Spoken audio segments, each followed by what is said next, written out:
বাংলার আকাশে এখন দুর্যোগের ঘনঘটা। বাংলাদেশকে নিয়ে বিদেশে বসে ষড়যন্ত্রের ঘনঘটা। প্রিয় ঝিনাইদহবাসী, গত জুলাই আগস্টে হাসিনা নির্দেশ দিয়েছিলেন এই শিক্ষার্থীদের উপরে তোমরা লেথাল বুলেট দিয়ে পাখির মতো করে ভোগ ঝাঁঝরা করে দাও। হাসিনা এখন গন কেস, আওয়ামী লীগের চ্যাপ্টার ক্লোজ। আওয়ামী লীগ এমন ভাবে পালিয়েছে, আওয়ামী লীগের পতিত প্রেতাত্মারা ভারতে বসে, লন্ডনে বসে বাংলাদেশের বিরুদ্ধে যতই বিষোদ্ধার করুক, Awami League will never come back. প্রিয় ঝিনাইদহবাসী, কিন্তু আমাদের শঙ্কার জায়গাটা আওয়ামী লীগকে যারা আশ্রয় দিচ্ছে, হাসিনাকে যারা প্রশ্রয় দিচ্ছে, এই মধ্য এশিয়ায় যারা অস্থিতিশীল পরিবেশ তৈরি করছে, ভারত হচ্ছে আমাদের শঙ্কার জায়গা। এই মধ্য এশিয়ায় অস্থিতিশীল পরিবেশ তৈরি করছে ভারত। প্রিয় ঝিনাইদহবাসী, ভারত ইতিমধ্যে safe house of the terrorist হিসেবে পরিচিত হচ্ছে। হাসিনা একটা টেররিস্ট, ছাত্রলীগ হচ্ছে টেররিস্ট। সুতরাং তাদেরকে যারা আশ্রয় দিবে তারা হচ্ছে safe house of the terrorist. গুজরাটের কসাইমুদ্দিন, আপনি যদি সেফ হাউস না হয়ে থাকেন টেররিস্টদের, তাহলে শেখ হাসিনাকে বাংলাদেশে পুশিং করুন। আমরা বাংলাদেশের জনগণ তাকে বিচারে ঝুলিয়ে মৃত্যুদণ্ড কার্যকর করা পর্যন্ত অপেক্ষা করব। প্রিয় ঝিনাইদহবাসী, আমাদের পরবর্তী যে যুদ্ধটা, সেটা হচ্ছে বাংলাদেশ বিনির্মাণের যুদ্ধ। আমরা 5 আগস্টের পরে দেখতে পাচ্ছি একটা পক্ষ আমাদের গণতান্ত্রিক উত্তরণের পথে বাধা হয়ে দাঁড়িয়েছে। তারা নির্বাচন পিছানোর জন্য পায়তারা করছে, তারা নির্বাচন পিছিয়ে দিচ্ছে। তারা যদি নির্বাচন চাইতো তাহলে সংস্কার এবং বিচার দ্রুততম সময়ের মধ্যে কার্যকর করত। তারা নির্বাচন চায় না বলেই এই বিচার এবং সংস্কারে প্রতিনিয়ত পদে পদে বাধা হয়ে দাঁড়াচ্ছে। প্রিয় ঝিনাইদহবাসী, আমাদের এই গণতান্ত্রিক উত্তরায়ণের পথে আর যেন কোনো 1-11 ষড়যন্ত্র না হতে পারে, সেটির জন্য আমাদের সজাগ দৃষ্টি রাখতে হবে। অনেকে ত্যাগ দেওয়ার চেষ্টা করে, আমরা নাকি নির্বাচন চাই না। আমরা অবশ্যই নির্বাচন চাই, বিচার এবং সংস্কার সহ। আপনারা শুধু একটা জিনিস চান, যারা বলছে সংস্কার এবং বিচার নির্বাচিত হয়ে আসার পর করবে, তারাও অতীতের অনেক সময় তারা নির্বাচিত হয়েছে, সরকার পরিচালনা করেছেন। এই সরকার পরিচালনা করার পরেও এই ছাত্ররা কিন্তু সংস্কারের জন্য রাস্তায় নেমে আসতে বাধ্য হয়েছে। সুতরাং নির্বাচিত হয়ে আসার পর কে সংস্কার করবে নাকি করবে না, আমরা ভবিষ্যতের অনিশ্চয়তা থেকে আমরা বর্তমানের নিশ্চয়তাকে আমরা প্রাধান্য দেব।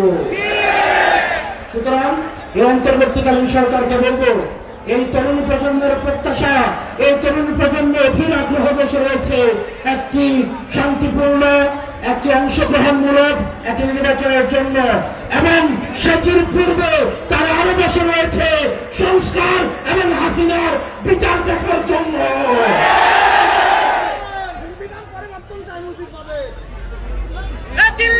ঝিনাইদহবাসী,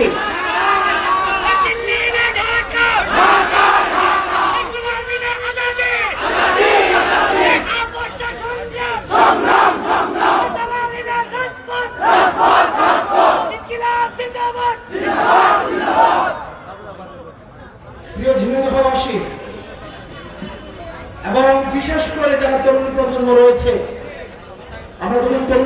কথা বলি তারা বাংলাদেশ নিয়ে একই সাথে সাথে যেমন আশাবাদী, একই সাথে সাথে হতাশ। পুলিশ ভাইয়েরা আপনারা যারা রয়েছেন, 5ই আগস্টের আপনাদের যে ভূমিকা, সেই ভূমিকার ড্রাইভার কিন্তু আপনাদের নিতে হবে। অনেক পুলিশ কনস্টেবল আমাদের সাথে এসে কথা বলে, অনেক এসআই আমাদের সাথে এসে কথা বলে যে ভাই আমরা জনতার বিরুদ্ধে দাঁড়াতে চাই না, কিন্তু কিছু উচ্চাভিলাষী অফিসার তারা রাজনীতির মুখে পড়ে আমাদেরকে তারা ব্যবহার করে। আমরা জানি সব পুলিশ কিন্তু খারাপ না। আমার ভাই, আমার সন্তান, আমার বাবা পুলিশে চাকরি করে, আপনার ভাই, আপনার বাবা, আপনার সন্তান পুলিশে চাকরি করে, সবাই কিন্তু বেনজির হারুন না। সুতরাং পুলিশ ভাইদেরকে আমরা বলবো, আপনাদের যেসব রাজনৈতিক অভিলাষী যেসব অফিসার রয়েছে আপনারা তাদের মুখোশ উন্মোচন করে দিন। আপনারা রাজনৈতিক দলদাসে পরিণত হওয়ার দরকার নাই। আপনারা আওয়ামী লীগের পুলিশ ছিলেন, আপনারা হইতে পারেন নাই, জনতার বিরুদ্ধে দাঁড়িয়েছেন, আর বাংলাদেশের বিপক্ষে দাঁড়ানোর চেষ্টা করেন না। বাংলাদেশের মানুষ মাফ করবে না। প্রিয় পুলিশ ভাইয়েরা, চলেন আমরা একসাথে আপনাদের সন্তানদের জন্য, পরবর্তী বাংলাদেশের জন্য আমরা একটা সুন্দর পুলিশ কাঠামো গড়ে তুলি। প্রিয় সাংবাদিক ভাইয়েরা, আমরা আপনাদের কষ্ট বুঝি। এখানের অধিকাংশ সাংবাদিক যাদেরকে বেতন দেওয়া হয় না, এখানে অধিকাংশ সাংবাদিক যাদের বেতন 5 থেকে 6,000, অধিকাংশ সাংবাদিক যাদেরকে শুধুমাত্র বোমটা ধরিয়ে দিয়ে দেওয়া হয় আবার কর্ম করে খাও। আমাদের এই ফ্যাসিস্ট, এই পুঁজিবাদী, এই মিডিয়া থেকে, এই মিডিয়া লিঙ্কের বিরুদ্ধে আমাদের নিরপেক্ষ এই সাংবাদিক ভাইদেরকে সামনে এগিয়ে আসতে হবে।